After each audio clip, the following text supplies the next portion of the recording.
Hello， 大家好，欢迎收看《乐手巢》这一集的节目，我是今天的主持人 John。在我旁边有江大，还有 Dingwall Guitars 的创办人 Sheldon Dingwall， 以及这一次来台湾的来宾 Jacob Umansky。Welcome. Thank you for having us. This is amazing.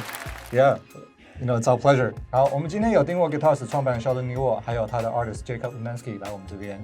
好，我们就是要聊聊看 Jacob 从一开始用的签名琴，到他的第一把 custom shop， 然后到现在推出了他的签名的系列。好，那当然江大也会有一些问题，我插话问一些问题，对，你跟Sheldon Dingwall 对谈一下。Once again, pleasure to have you guys here. I'd like to start with Jacob. Please tell us about your whole Dingwall adventure. How did you get into Dingwall at the first place? In the first place? And how did it turn into you getting your first custom, and then now the solo signature series? That all took a while, but I'll do my best. So I played my first Dingwall. My buddy in college who lived below me had an ABZ. So if you go on YouTube right now and you type in Jacob Umansky Huge Hammers cover, there's a video of me about 30 pounds ago playing an ABZ. So that was the first time I played one. When I joined Intervals, I had been playing in different bands, and we were opening for a band called North Lane, and their bass player at the time, Milo, had been playing the NGs. He was kind enough to let me try one, and I just thought, wow, this is doing a much better job of what I want to be doing with this band. I fell in love with that sound, and like everybody fell in love with that NG sound. And then I went to my buddy's dad's music shop and I played a Voodoo. And that was the first time. So the NG had two pickups and the Voodoo had in the back, and the Voodoo had the J pickups, which kind of lended itself more to what I was doing, which was, the slap stuff. So I played that, and I immediately after that tour, I hit up, I got connected with Dingwall through my guitar player in Intervals, and also my buddy from North Lane. And I messaged them, I messaged Sheldon, and then he put me in contact with their artist rep at the time, and he happened to be my artist rep for Dark Glass. So he's like, hey Jacob, nice to hear from you again. He's like, how do you like the color green? So green's my favorite color. They sent me B-Stock NG3, or NG2, and that was becoming my main bass. I only had one, so I was still using the other brand, and then the next NAMM came up and they put out the NG3 6-string. So immediately, like the day they put up that post, I sent my rep an email. I'm like, hey, how do I get one of these? I would love to be like a full-time artist with you guys. So I went to NAMM. They let me borrow the NG prototype, the 6-string, and they're like, we just need this back after your tour. So I was like, okay. In my head, I'm like, There are only 6 strings. Yeah, no, there's like 2. There's a black one and a white one.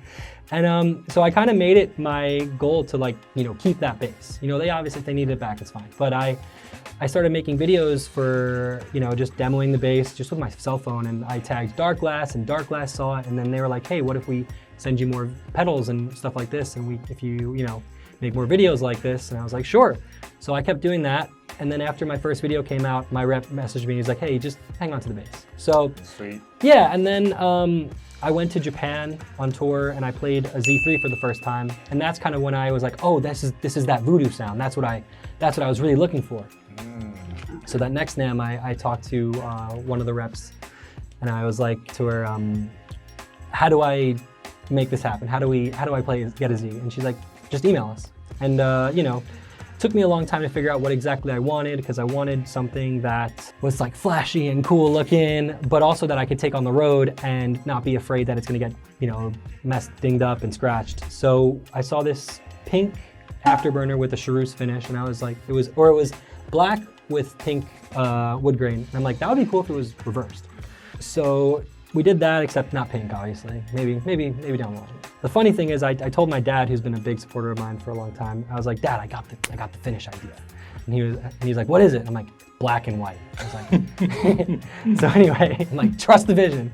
So yeah, they built me the first Z3, and when that came out, I got a lot of comments saying, is this your signature model? Which was never the intent. Everyone when they're a kid and in our scene, everyone wants a signature bass. It's a dream. But that wasn't my intent. It was like, I just want my bass. And that kind of sparked the conversation of what I'm holding right now. So NAMM 2020, I approached Sheldon. I'm like, hey, so I've been seeing these comments, and he's like, yeah, come back in like 10 minutes. I have a meeting right now, and I'll walk me around the booth, tell me what you want, and we can talk about it. And we did. Yeah, more than a couple of years later, we have this. It's still not real. I think it's gonna be real when I see other people on the internet playing them. But even the fact that there's more than one with us here today is still a trip for me. But yeah, man, I'm super grateful, and it's amazing. And Sheldon, what was it like designing, his bass with him, especially the Soul Signature Series? What's changed? Because for the first time, you are putting the Z body shape into the Ready to Play series. Yes. There's one other person that was highly involved in this, and that's Paul Hilliker from our shop. Paul is a genius guitar builder. He's a master luthier. Paul and you hit it off, and I thought it'd be really cool to bring Paul in and get him involved in the design process.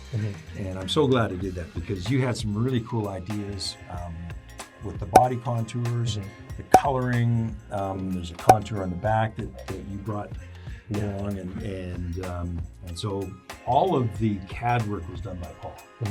And then you started using a new factory for this model. This last year has been working on teaching the factory how to build the Jacob Umansky the way Dingwall wants it built. Right. Yeah, I gotta say, Paul. Working with Paul was amazing. He was, the first time I met him, I'm not the loudest guy in the world, but I'm not the most quiet guy in the world. Paul was super quiet. I kind of got that early on, and I immediately saw him dude, thank you so much. I was so stoked to meet him, and I told him all the influences behind the paint and all the, because I'm big into comics, and this is inspired by a supervillain from Spider-Man. And he's like, oh yeah, I know who that is. I'm like, really? So when we were, coming up with all the contours and just putting the, the color and stuff aside, when it came to me asking if we could bring in, some of the curves and add these contours, and especially this one in the back, since he's, a huge part of the custom shop and designing these basses, I was straight up with him and I said, look, if there's something that doesn't go with the design language, then just tell me, because I don't want to do something that you're not comfortable with. And so especially this part right here, this little cutaway, that's my favorite part of the bass. Right. The only reason we did it is just because I wanted this bass to be, bringing the Z to the Ready to Play series. Yes. The only reason I did this is because all my favorite guitars have it, and I just thought, okay, it's my signature bass. I'm just gonna do this for me. But it came out so cool, and when he showed me the CAD design, I'm like, man, it's so good. So yeah, Paul's the best, and yeah, it was a pleasure working with him throughout the whole process. And like you said, we're looking forward to seeing more people other than you playing the Soul series. Yeah, then it'll be real. Yeah, 江大也有些问题。 Okay, yeah. So I think I have to ask Sheldon first. During these days, we had a lot of articles made by YSO ourselves, and some videos about the whole introduction of Dingwall. Yes. Okay, so I think audience here should have some plenty of information about the background, the design of Dingwall, and but I think some of the things that I still want to hear by the man itself. Okay, what's the main idea about designing a fan phrase system with such scale? Because this bass got a 37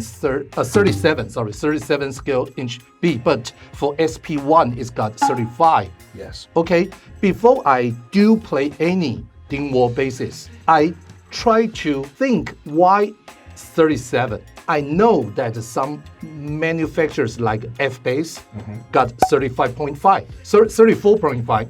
Okay, and most of the 5-string manufacturer doing 35. And Anthony Jackson goes to 36. I think maybe that's Sheldon's idea that 37 is the best. But later you got a 35. Yes. So the longer scale, the 37-inch, it has a very long decay. When we designed the Super Series, so based on a traditional F style, there were a couple of things that forced us to use the 35-inch B string. One was we wanted to shorten the decay. Oh, okay. Feeling that this instrument was going to be used in more traditional music where sustain is not the end goal, punch is the end goal. And so that helped to achieve that. It also reduced the G string down to 32 inches. Yes. Which really warmed it up. Ah, yes. Secondly, the shape of the J body tilts up like this, right where we need the extra length.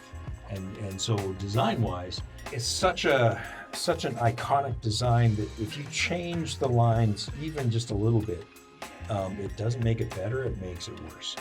And so in order for it to not look like a freak, we needed to keep the body as close to the original as possible. There are changes. We had to stretch the horn in order to get it to balance properly yes. on the strap. We added a little bit more roundness on the back end to accommodate the bridge. Yes. But otherwise it's, and then we shortened the treble horn to get easier access. But try to keep it as traditional looking as possible. Yes. The reason that I'm asking that as like my main question is because I think there's a lot of myths about the scale choices. Like is the reason is because of strings? Is the reason because like we only can afford this one, afford that one? So I think that's very good to hear from the designer itself to explain the exact reason that why these two models got such scale. Yeah, and I only have experience with Dingwall basses. I don't have experience building F basses or building any other brand. Yes. And so for us, 35 is as short as we've been able to go and get this quality of B string that we're looking for on our Okay. instruments. 37 is about as long as you can go and still have it feel comfortable. Oh, okay. So if you look at this bass, Jacob's bass, 37-inch B string, 6 string, it is shorter than a Fender 4 string. Yes. The body is smaller, the body's thinner, and the headstock is more compact. Scale length has been pushed as far back to the body as possible. So we've been able to make fit that 37-inch into a standard what people are used to. Yeah. So any longer than that would be harder to play, and any shorter than 35 it would not give us the beat. So there's a window of 35 to 37. Okay. That's what I want to hear, from this kind of like a design kind of things. And my other question is, in my idea, I think the development of an instrument got like a different kind of phase about the evolution of the instrument. Like sometimes is a designer invented an instrument and wait for other people to find out how to use that. Yes. And after a while, these kind of users are just didn't satisfied with what they have, and they want to expand the possibility of using these instruments. So the instrument evolves. Yes. Okay, and I think that's how the music and the instruments goes, the interaction of these two. And how do you think the influence of this invention, the Dingwall brand, had influence about the music trend, music playing? So that's a really good observation. I think it's almost like this, where instrument designers try and push the instrument in terms of its evolution, but musicians will only play what inspires them. And so if it's pushed too far, those instruments don't get played a lot. Yeah. And so once musicians feel comfortable with an innovation, the beauty is that gives them more freedom artistically to express themselves in ways that maybe have never been expressed before. Yeah. And so a good example of that is what happened with the NG in the 2013, 2014, was all of a sudden, there was a bass that had been waiting for a new musical style to really make full use of it. Yeah. And then as soon as the modern metal bass players started to adopt the NG, all of a sudden they had a brand new open canvas in order to develop metal music and take it further than it had ever been taken before. So that was a really fun experience. Yeah, I like that word, canvas. Yes. Yes. Yeah. Did you have the same experience? Yes. Jacob? Yeah, absolutely. I mean, like I said, when you asked me my first question, how I got started with Dingwall, I was on tour playing a different bass, and I played a Dingwall, and the first thing I said was, this is doing a better job of what I want to be doing. Yeah, I definitely experienced that and was happy to kind of be a part of that. It was amazing to watch and be a part of, you know. I'm just having this thought now. Didn't come from the bass world, so came from the guitar world and the piano world. And so I in my head, I knew what a good B sounded like. So that's what we'd always aimed for, was a B that had good fundamental, good mid-range, and good top end. Whether you turn the top end off or not, that's up to you. But if the string is producing it, everything below it sounds better. Yeah.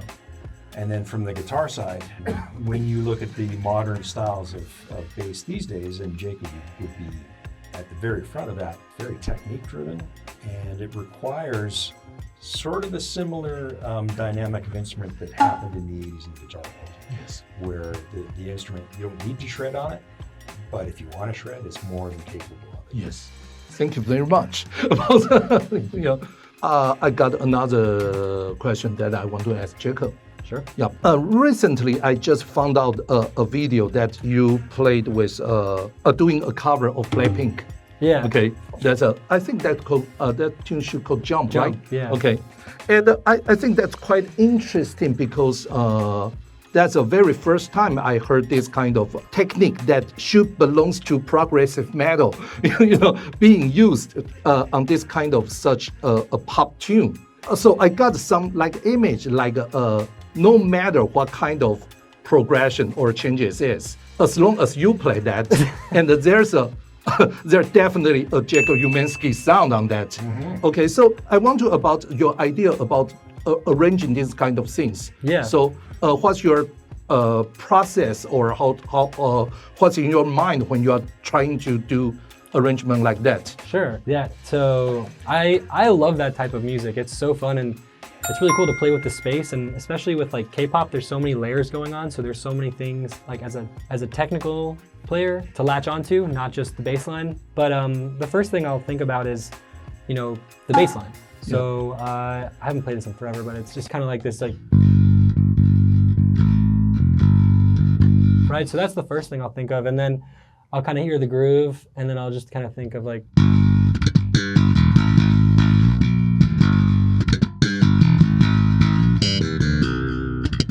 something like that. And I'll just keep adding on to that, and where I can add my little tips and tricks wherever I want to go. But I'll just kind of think about, again, the layers, what's going on with rhythmically, what's going on harmonically, and a big thing with that song, why it's so cool, is it kind of messes around with that Phrygian dominant, or the mixo flat 13 vibe. So, and the cool thing about that key is there's a lot of open strings. So when I do,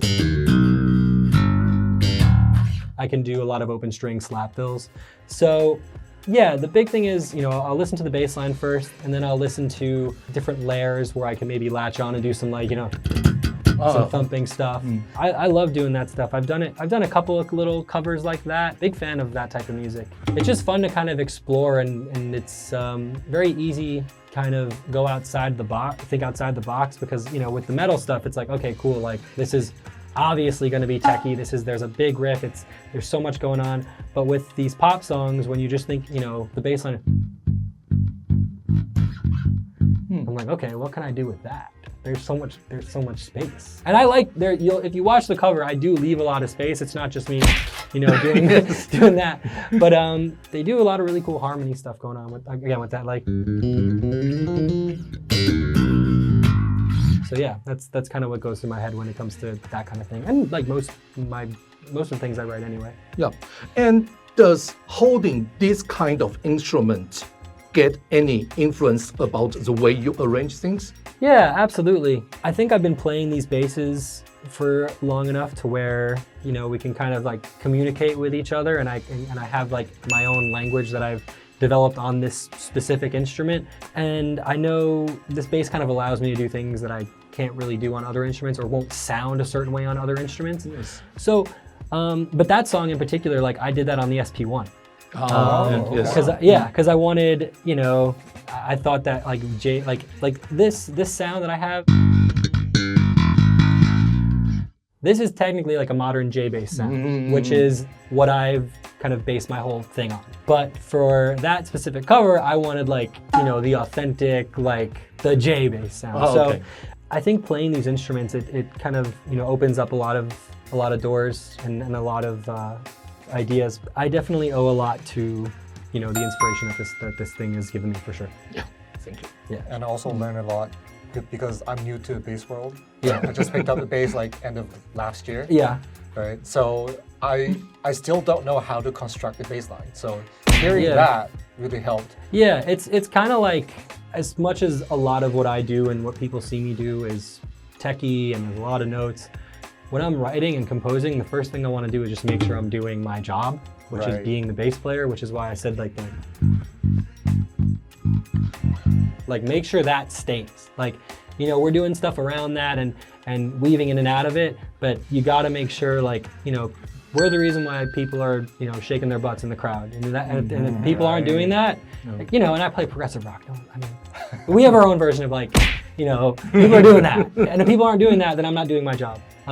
So that's the first thing I think about, and then I'll go off and look for little things I can latch onto, whether that's slapping or, you know, changing up the harmony a little bit. But just make sure you're playing bass. Yes. So that really helps with the new players as well. Yeah, Like, absolutely, If they 'cause- want to learn your style. That's the thing, man, is like there's so much cool stuff going on in the bass world right now with, you know, with metal, with like this hyper funk fusion stuff that's happening with like dirty loops. And I think it's interesting because you have young cats playing, like starting with that, right? Where it's like, I didn't start with that. I started playing stuff like Louis Johnson and Larry Graham and then Marcus Miller. Like I had a very like, you Like know, a kind of- traditional yeah, thinking, exactly. yeah. And then all of a sudden I'm just like, you know, for one day I'm just like, where'd that come from, you know? But it eventually led to that, where a lot of players these days are starting with that. So, and that's right, and that's cool, but you know, you're playing bass. You want to play bass, so learn bass. And I'm not saying that stuff isn't, but you know, if you want to write stuff like that I'm writing, or you know, a lot of these players are writing, like we've come from playing bass. Right. You know what I mean? And that solid foundation. And I think that's really important because there's a very thin line you teeter between like doing the cool technical stuff and playing bass over it and kind of just, you know, losing the plot, not having the foundation. Yeah. And that's one thing that's priority number one. For Do the all- job first. Yeah, exactly. Before you reach into the bag of tricks, you know, that's kind of it. Play bass. Sheldon often stress on the fundamental, right? You have to have a good fundamental tone. Yes. A good fundamental beat. Yeah. So, you know, you have a good foundation, you know, good fundamental bass line, Yeah. and then you can build upon it. Yeah, and that would apply to construction as well. The fundamentals of an electric bass guitar were pretty much set in the 50s. We still use bolt-on technology to this day, and maple necks and alder and swamp ash. So those are the fundamentals that we build on top. Right. Okay, so that about wraps up today's interview. So Excellent. once again, thank you for joining us, and also, you know, thanks, Lee. I don't get to call you Lee. That's okay. Yeah. Hope my question helps. Absolutely. Yeah. Excellent. Yeah. 好，那我们这一集就到这边结束。再次谢谢 Jacob， 谢谢 Sheldon， 谢谢江大。